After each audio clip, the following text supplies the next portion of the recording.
성서정과 30번째 너희를 맞아 드리는 사람은 나를 맞아 드리는 것이다 라는 말씀의 제목으로 같이 말씀 나누겠습니다. 성령 강림절 후 5째 주일입니다. 오늘 본문도 지난주와 같이 예수님께서 제자들을 마을로 보내시면서 하셨던 그 말씀입니다. 그런데 차이점이 좀 있습니다. 지난주 말씀은 예수님께서 각 마을로 출발하는 제자들에게 하신 말씀이라면 오늘 말씀은 제자들이 마을에서 만나게 될 사람들, 그 만나게 될 사람들에게 하시는 말씀입니다. 대상이 좀 다르죠? 제자들을 만나게 될 사람들이 제자들을 어떻게 맞이해야 하는지, 그리고 제자들을 잘 맞아 드릴 때 그들에게 어떤 유익이 있는지 그것에 대해서 말씀하는 것이다 라는 거죠. 첫 구절이 뭐라고 시작합니까? 너희를 맞아들이는 사람은 나를 맞아들이는 것이다. 나를 맞아들이는 사람은 나를 보내신 분을 맞아들이는 것이다. 예수님의 말씀이세요. 예수님께서는 제자들을 맞아들이는 사람은 단지 그 제자를 맞아들이는 것이 아니라 그 제자를 보낸 예수님을 맞아들이는 것이다 라는 거예요. 그리고 그렇게 예수님을 맞아들이는 사람은 단지 예수님만 맞아들이는 것이 아니라 예수님을 세상에 보내신 하나님을 맞아들이는 것이다. 그러니까 어떻게 돼요? 제자들을 맞아들이는 사람은 결국 하늘에 계신 하나님 아버지를 맞아들인다는 것이죠. 계속해서 예수님은 이렇게 말씀하십니다. 이 구절은 쉬운 성경 번역보다는 공동 번역이 더 좀 명확한데요. 공동 번역 본문입니다. 예언자를 예언자로 맞아들이는 사람은 예언자가 받을 상을 받을 것이다. 의인을 의인으로 맞아들이는 사람은 의인이 받을 상을 받을 것이다. 이 말은 무슨 말입니까? 하나님의 말씀을 전하는 예언자, 그 예언자를 배척하거나 외면하지 않고 그 사람을 하나님이 보내신 예언자로 인정해서 받아들이는 사람은 장차 그 예언자가 상을 받을 때 그 예언자가 받을 상을 같이 받게 된다는 거죠. 예언자를 예언자로 받아들인 사람은. 마찬가지로 의인을 미워하지 않고 그 의인을 의인으로 인정하여 맞아들이면 장차 그 의인이 상을 받을 때 그 의인이 받은 상을 같이 받게 된다는 거죠. 좋죠? 쉽지 않습니까? 훨씬? 다시 말해서 지금 마을로 들어가는 예수님의 제자들을 박해하지 않고 맞아들이는 사람은 틀림없이 하늘나라에서 상을 받게 될 것이다. 그러니까 제자들을 박해하지 않고 맞아들이는 사람. 지난주에 제자들에게 뭐라고 하셨죠? 너희들을 박해할 사람들이 많을 텐데 두려워하지 말라라고 했어요. 그 중에서 또 제자들을 받아들이는 사람들이 있을 거예요. 그 제자들을 받아들이는 사람은 하늘나라에서 제자들이 받는 상을 똑같이 받는다는 거예요. 연이어서 이렇게 말씀하십니다. 나는 분명히 말한다. 이 보잘것없는 사람 중 하나에게 그가 내 제자라고 해서 냉수 한 그릇이라도 주는 사람은 반드시 그 상을 받을 것이다. 당시 예수님의 제자들은 대부분 어부 출신이었어요. 권력이 있거나 부유한 자들이거나 이거와는 좀 거리가 먼 사람들이었습니다. 예수님은 지금 이 보잘것없는 당신의 제자들을 그가 단지 예수의 제자라는 이유 하나만으로 작은 호의를 베푸는 사람에게 반드시 하늘의 상급이 있게 될 것이다 말씀하고 계시는 겁니다. 결국 오늘 말씀의 핵심이 뭐예요? 예수님의 제자들을 맞아들이고 환대하는 사람에게는 하늘의 상이 주어질 것이다. 이것입니다. 제자들처럼 그렇게 헌신하지 못했더라도 그렇게 헌신한 자를 받아들이고 환대하는 것만으로도 헌신하는 자들이 받는 상을 받게 될 것이다 라는 말씀인 거죠. 그러면 왜 이렇게 하실까요? 하나님은 왜 당신의 제자들을 맞아들이는 자에게 상을 주실까요? 사랑하는 제자에게 잘해준 사람이 예뻐서 그러는 걸까요? 그럴 수도 있겠죠. 그렇지만 더 근본적인 이유는 바로 예수님의 제자를 맞이하는 것이 곧 하나님을 맞이하는 것이기 때문이에요. 나에게 죄를 짓고 나를 미워하는 사람에게는 그의 3대, 4대 자손에게까지 벌을 내릴 것이다. 하지만 나를 사랑하고 내 명령에 따르는 사람에게는 수천 대 자손에 걸쳐 한결같은 사랑을 베풀 것이다. 하나님의 말씀입니다. 하나님은 하나님을 인정하고 맞아들이는 자들에게는 복을 주시겠지만 하나님을 대적하고 거절하는 자들에게는 화를 주시는 분이시다. 그렇다면 여러분, 인간인 내가 하나님을 인정하고 맞아들인다는 것, 이게 어떻게 알 수 있을까요? 하나님은 보이지도 않고 만져지지도 않으니 내가 하나님을 맞아들였다는 걸 어떻게 증명하냐는 거예요. 바로 눈에 보이는 하나님의 사람, 예수님의 제자들, 그들을 인정하고 맞아들임으로써 보이지 않는 하나님을 인정하고 맞아들이는 것이 증명된다라는 거죠. 보이는 사람들을, 하나님의 사람, 예수님의 제자를 인정하고 맞아들이면 보이지 않는 하나님을 인정하고 맞아들이는 것이 증명된다는 거예요. 그러니까 아무리 내가 나는 하나님을 인정하고 맞아들였습니다 라고 주장해도 그 사람이 실제 하나님이 보낸 예언자를 홀대하거나 맞아들이지 않으면 그는 결코 하나님을 맞아들인 게 아닌 것이죠. 그래서 이 진리를 아셨던 예수님은 이렇게 말씀하신 겁니다. 너희를 맞아들이는 사람은 나를 맞아들인 것이다. 나를 맞아들이는 사람은 나를 보내신 분을 맞아들이는 것이다. 그러면 여러분, 이 경우는 어떻게 될까요? 만약 사람들이 예수님의 제자를 맞아들이지 않으면 어떻게 됩니까? 예수님의 제자를 맞아들이지 않으면, 예언자로 보낸 예수님의 제자를 예언자로 맞아들이지 않으면 어떻게 된다? 상을 받지 못한다. 단지 상을 받지 못하는 것으로 끝날까요? 아닙니다. 상을 받지 못하는 정도가 아니라 맞아들이지 않는 사람은 망하게 될 거라는 거예요. 왜 그럴까요? 예수님의 제자를 맞아들이지 않는 사람은 단지 그 사람을 거절한 게 아니라 그를 보내신 하나님을 거절한 것이니까. 오늘 여러분 성서전과 구약 본문 같이 읽었는데 예레미야 예언자의 이야기가 나옵니다. 유다 백성들은 회개를 전하기 위해서 하나님께서 보내신 예레미야 예언자, 회개를 전하기 위해서 하나님께서 보내신 예언자인데 그를 어떻게 대했습니까? 비웃고 조롱하고 모욕 주고 때리고 감옥에 가두었습니다. 냉대를 했고요. 냉대를 넘어서 아예 죽이려고 했죠. 왜요? 자꾸 회개하라고 하고 그렇게 살면 망한다고 하고 곧 망할 거라고 하니까 백성들이 짜증나고 화가 났던 겁니다. 그래서 박해하고 미워하고 죽이려고 했습니다.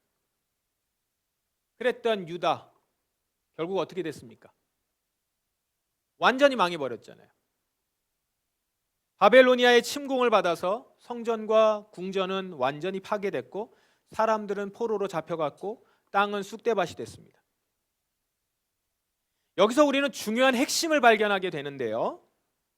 바로 유다가 망한 이유는 그들이 예레미야 예언자를 거절해서가 아니라, 단지 예레미야 예언자를 거절해서가 아니라 예레미야를 보내신 하나님을 거절했기 때문인 거죠. 하나님이 보내신 예언자를 거절하는 것은 단지 그 사람을 거절하는 것이 아니라 그를 보낸 하나님을 거절하는 것이다. 그래서 망한 겁니다. 자, 지금까지 내용을 정리하면 하나님의 예언자를 예언자로 인정하고 받아들이면 어떻다고요? 하늘의 상을 받습니다. 그럼 하나님의 예언자를 예언자로 받아들이지 않으면 어떻게 된다고요? 상만 받지 못하는 게 아니라 망합니다. 자, 그렇다면 이 두 경우 말고 이런 경우는 어떻게 될까요?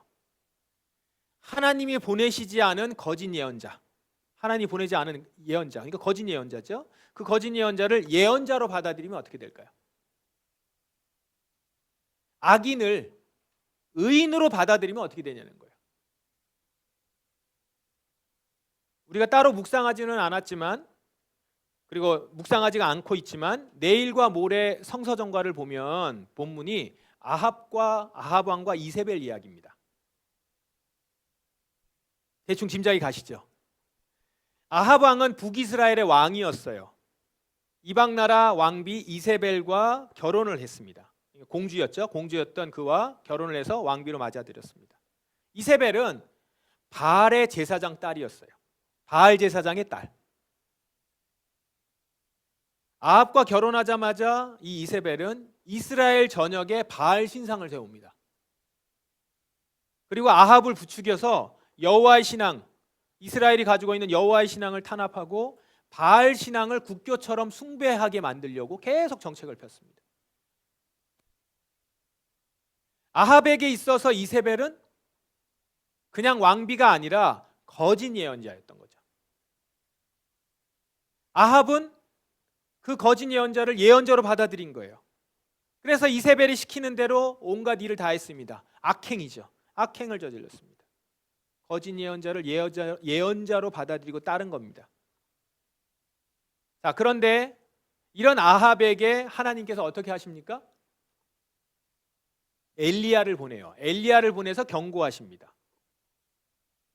그런데 놀랍게도 엘리야의 경고를 받은 아합은 자기 옷을 찢으며 금식하고 회개하죠. 하나님은 이 모습을 보시고 그가 살아있는 동안에는 재앙을 내리지 않겠다고 약속을 하십니다.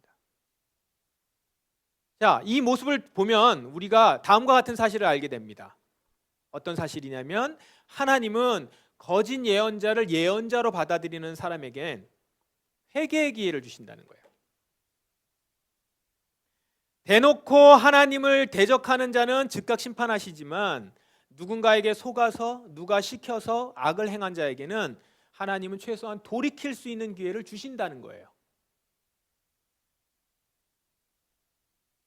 고의로 자기 의지로 하나님을 대적하는 자하고 속아서 죄를 지은 자를 똑같이 대하지 않으신다는 거죠. 물론 그렇다 할지라도 중요한 것은 회개를 해야 되는 겁니다. 실제 회개해야 되는 거예요. 허락하신 회개의 기회를 놓치지 말고 분별 없이 거짓 예언자에게 속아서 범죄한 것을 내가 진심으로 회개하고 돌이키는 자, 그는 하나님의 용서가 그에게 임한다는 것이죠.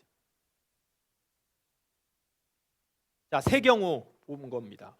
오늘 우리는 하나님이 보내신 예언자를 맞아들이는 경우, 맞아들이지 않는 경우, 그리고 거짓 예언자를 예언자로 맞아들인 경우, 그 결말을 각각 성경을 통해서 우리는 지금 살펴봤습니다.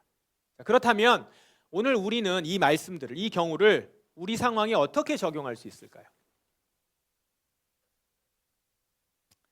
이 본문을 우리 상황에 적용하기 위해서는 먼저 본문에서 말하는 예언자, 의인, 이들이 오늘날 누군지를 생각해야 되겠죠? 본문에서 말하는 예언자, 의인은 오늘날 누구를 가리킬까요? 예언자가 하는 일이 뭡니까? 복음을 전하고 하나님의 말씀을 증거하는 일이잖아요. 그러니까 예언자는 바로 선교사나 목사와 같은 사역자들이겠죠. 그리고 또한 복음을 입술로 삶으로 전하는 신실한 성도들이라고도 볼 수 있습니다. 그냥 목사, 선교사 이 타이틀을 말하는 것이 아니라 그렇게 복음을 전하는 자들. 그러면 성도들 중에도 복음을 입술로 삶으로 전하는 신실한 성도들이 있어요. 따라서 오늘 본문은 우리에게 이렇게 적용될 것입니다. 주의 일에 헌신하는 사역자들이나 복음을 전하는 성도들을 나는 어떻게 대하고 있는가? 오늘 본문이 우리에게 질문하고 있는 바인 거죠. 오늘 우리에게 적용하면. 여러분은 어떻습니까? 여러분은 평소 주변에 있는 사역자들과 믿음의 성도들을 어떻게 대하고 계시나요? 그들을 주님이 보내신 예언자로 인정해서 환대하고 맞아들이고 있습니까? 아니면 예언자로 인정하지 않아서 최대한 거리를 두며 살아가고 있나요? 혹은 아직까지 거짓 예언자들에게 속아서 그들을 예언자로 맞아들이며 그들의 메시지를 즐겨 듣고 있나요? 우리 세 가지 경우 한번 살펴보면서 자기 자신을 한번 돌아봅시다. 하나씩 살펴봐요. 첫째, 나는 사역자들과 성도들을 예언자로 맞아들이고 환대하고 있는가? 만약 여러분들이 사역자들과 신실한 성도들을 예언자로 맞아들여서 그들을 인정하고 존중하고 있다면 여러분은 그들이 전하는 메시지를 수용하고 받아들이고 있을 겁니다. 비록 내 양심을 그 말씀 때문에 찔림을 받고 내게 어려운 숙제도 갖고 이제 그런 말씀들이 자꾸 전해온다 해도 부담이 돼도 그 말씀을 무시하거나 제쳐놓지 않고 받아들이고자 애를 쓰고 있을 거예요. 여러분들이 그 사역자들과 성도들을 예언자로 맞아들이고 환대하고 있다면, 비록 지금은 감당하기 힘든 말씀이라 할지라도 그 말씀은 그 사람의 말이 아니라 하나님의 말씀이기 때문에 그 힘든 말씀을 소화하고자 기도의 자리로 나아가고 있다는 거예요. 단지 그 사람의 말이 아니라 그 사람을 통해 하나님의 말씀이 나에게 주어진 거니까. 하나님의 말씀이기 때문에. 그래서 그 사람의 말을 주님의 말씀으로 받아들여 순종할 수 있도록 기도하며 한 걸음 한 걸음 그 말씀을 실천해 가고 있을 겁니다. 또한 사역자들과 신실한 성도들을 하나님이 내게 보내신 자들로 인식하기 때문에 그들을 존귀한 존재로 여기죠. 귀하잖아요. 존귀한 존재로 여겨서 냉수 한 잔이라도, 작은 것 하나라도 베풀며 환대할 거라는 거예요. 그럴 것입니다. 아마 여러분들이 정말로 그 예언자를 예언자로 받아들인다면, 그 사람에게 어떤 대단함은 없어도 뭐 대단한 실력과 대단한 스펙을 가진 자 그런 게 아니더라도 단지 그가 하나님이 보내신 예언자라는 사실 때문에, 그 하나 때문에 그를 그렇게 대하는 것이죠. 왜냐하면 하나님을 존중하는 것과 그분의 제자를 존중하는 것은 별개의 것이 아니라 같은 것이기 때문인 거예요. 하나님과 그 사람을 보낸 그분의 제자들을 존중하는 것은 결코 별개의 것이 아니다. 그리고 그렇게 주의 사람들을 맞아들이고 환대하는 자는 어떻게 됩니까? 장차 예언자가 받을 상, 그 상을 같이 받고 의인이 받게 될 상을 같이 받게 된다는 것이죠. 말씀을 전한 자도 받는 상을, 말씀을 잘 받아들인 자도 같이 받게 된다. 그게 예수님 말씀 아닙니까?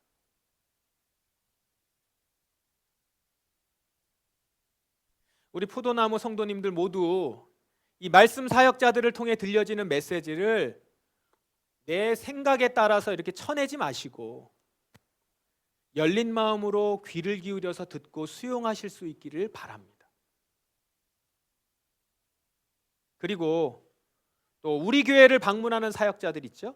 그들을 좀 더 따뜻하고 너그럽게 환대하면 좋겠습니다. 작은 것이라도 여러분 주님을 섬기는 마음으로 섬기고 대접하는 문화가 우리 교회 가운데 좀 생겨났으면 좋겠어요. 더불어서 우리 안에서 복음을 증거하는 지체들 있죠. 특별히 그것에 애쓰려고 하는 지체들을 좀 존귀히 여기는 분위기가 되면 좋겠습니다. 포도나무 모든 지체들이 소중하고 귀하지만 특별히 말씀을 전하느라 수고하고 지친 지체들을 더 깊은 사랑과 애정으로 맞아들이고 기도해주고 격려하는 그런 교회, 우리 교회가 그런 교회가 되었으면 좋겠습니다.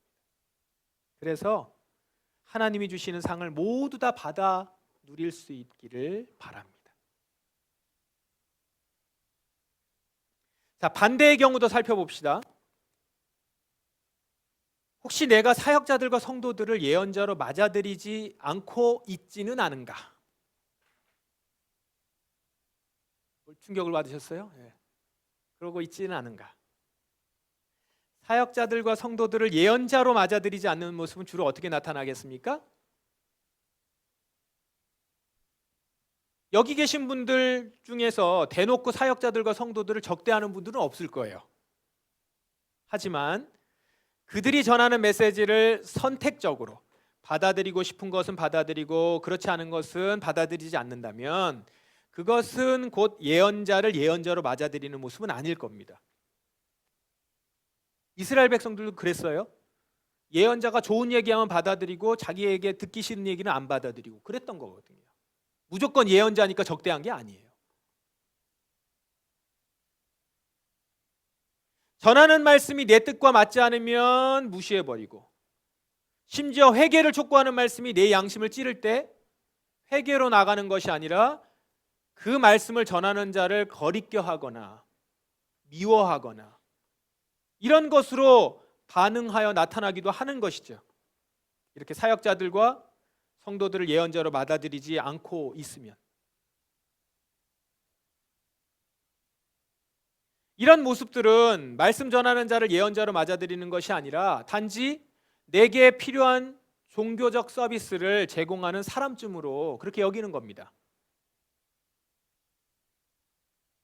이런 사람들은 대개 사역자나 믿음이 좋은 지체들과는 적당히 거리를 두고 그들과는 깊은 사귐을 갖지 않으려고 해요. 왜냐하면 그들과 같이 있으면 나의 경건치 못함이 도드라져 보이고 자꾸 말씀으로 살려고 지적하고, 그래서 껄끄럽고 말씀대로 살아야 한다는 부담감이 몰려오기 때문에 그렇죠. 하지만 여러분, 이것을 아셔야 합니다. 말씀 사역자를 통해서 들려지는 하나님의 말씀을 취사 선택한다는 것은 하나님 말씀을 내 생각으로 재단하는 불신앙입니다. 또한 주님의 사람들을 불편해하는 것은 단지 그 사람을 불편해하는 것이 아니라 결국 하나님을 불편하게 여기고 있다는 것이죠. 이런 자들의 결말은 무엇입니까? 단지 예언자가 받을 상만 못 받는 게 아니라 하나님의 진노에 떨어질 수밖에 없다는 것이죠. 망한다라는 거예요. 왜냐하면 하나님은 당신을 인정하고 따르는 자에게 그들에게는 복을 주시지만 주님을 거절하고 외면하는 자에게는 화를 주시는 분이시기 때문입니다. 마지막으로, 거짓 예언자를 예언자로 맞아들이면서 그들이 전하는 메시지를 기쁘게 맞아들이고 있지는 않은지 한번 생각해 보십시다. 거짓 예언자인데 그 예언자를 예언자로 맞아들이면서 메시지를 받는 것, 그런 경우, 내가 그런 경우가 아닌가 한번 돌아보자는 거예요. 지금 이 경우, 이렇게 거짓 예언자를 예언자로 맞아들이는 경우가 우리 상황에서는 어떤 식으로 일어날까요? 아마도 하나님의 은혜로 우리가 잘못된 복음에서 떠나 나왔잖아요, 지금. 그런데 다시금 이전의 가르침들을 그리워하면서 그 말씀들을 찾고 즐겨 듣고 있다면 그런 모습이 바로 거짓 예언자를 예언자로 맞아들이는 행위일 것입니다. 현재 한국교회 안에는 기복신앙과 거짓 구원론을 전하는 거짓 예언자들이 난무하고 있습니다. 잘못된 교회론을 주장하면서 또한 외치는 그런 사역자들이 난무합니다. 저를 포함해서 대부분, 여러분 대부분 우리가 그런 교회에서 자라왔고 배워왔습니다. 그런데 천만다행으로 우리는 그러한 복음이 잘못된 복음이라는 것을 알게 되었어요. 이게 얼마나 큰 은혜입니까? 만일 우리가 이전에 배웠던 거짓 복음을 진짜 복음인 줄 알고 살다가 마지막 심판대 앞에 서게 되었다고 생각해 보세요. 심판대 앞에서, 주님 저 아시죠? 저 평생 예수님 믿고 교회 다녔습니다. 예수님께서 저를 위해서 십자가에 죽으신 것도 믿고, 예수님이 부활하신 것도 믿고, 매주일 예배도 드리고 11조도 드리고 그러고 살았습니다. 저 천국으로 들어갈 수 있는 거죠? 라고 말하고 있는 나에게 주님이 나더러 주여 주여 하는 자마다 천국에 다 들어갈 것이 아니요 다만 하늘에 계신 내 아버지의 뜻대로 행하는 자라야 들어가리라 라고 말씀하신다고 상상해 보세요. 나한테.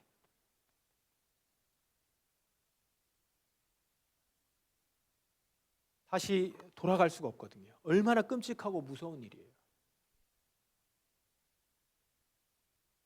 감사하게도 우리는 하나님의 뜻대로 살아야 구원받을 수 있다는 이 사실을 알게 됐습니다.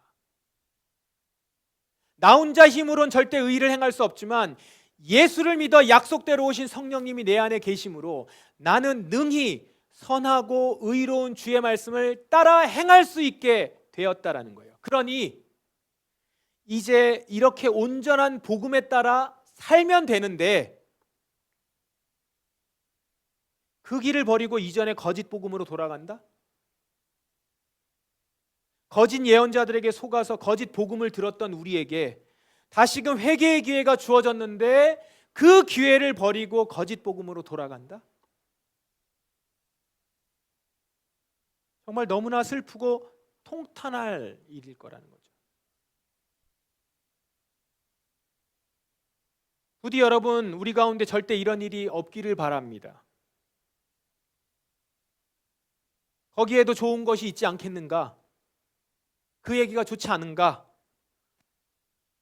그렇게 돌아가지 않으시길 바랍니다. 주께서 우리 모두에게 은혜로 주신 이 회개의 기회를 한 사람도 놓치지 마시기를 바랍니다. 오늘 말씀을 정리하겠습니다. 말씀 전도자를 환대하고 받아들이는 것은 곧 하나님을 받아들이는 것입니다. 오늘 우리 성경 이야기도 짧았습니다. 짧은 그 메시지 안에 분명한 말씀이 들어 있습니다. 말씀 전도자를 환대하고 받아들이는 것은 하나님을 받아들이는 것이다. 너무나도 중요한 기준이요 지침입니다. 보이지 않는 하나님을 어떻게 맞아들이겠습니까? 바로 그분의 제자들을 맞아들이는 것이 곧 하나님을 맞아들이는 것이다. 예언자를 예언자로 받아들이고 말씀을 전하는 자를 말씀을 전하는 그 자, 하나님이 보내신 자로 받아들이는 거예요.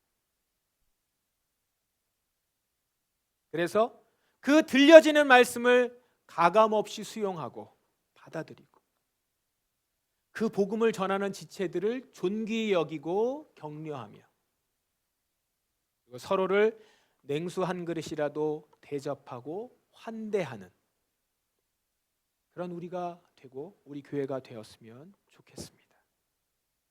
그것이 우리를 하늘의 상급을 받는 자리로 이끄는 길이 될 것입니다.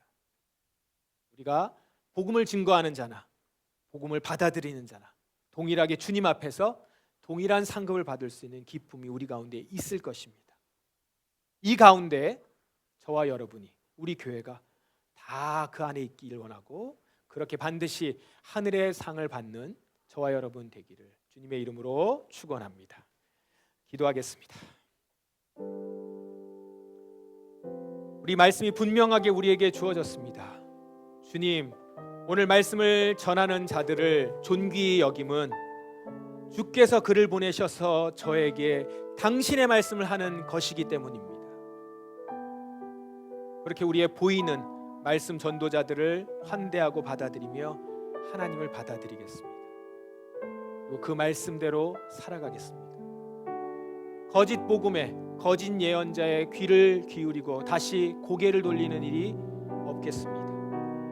주님의 말씀 가운데 끝까지 살아가며 또 말씀을 증거하는 자들을 존귀히 여기며 환대하며 돌아볼 수 있는 눈을 저에게 허락해 주셔서 함께 그 자리에서 함께 걸어가는 제가 되길 원합니다. 이렇게 우리 같이 기도하며 결단하길 원합니다. 다 같이 통성으로 기도하시겠습니다. 하나님 아버지, 이 시간 주님 앞에 나아가서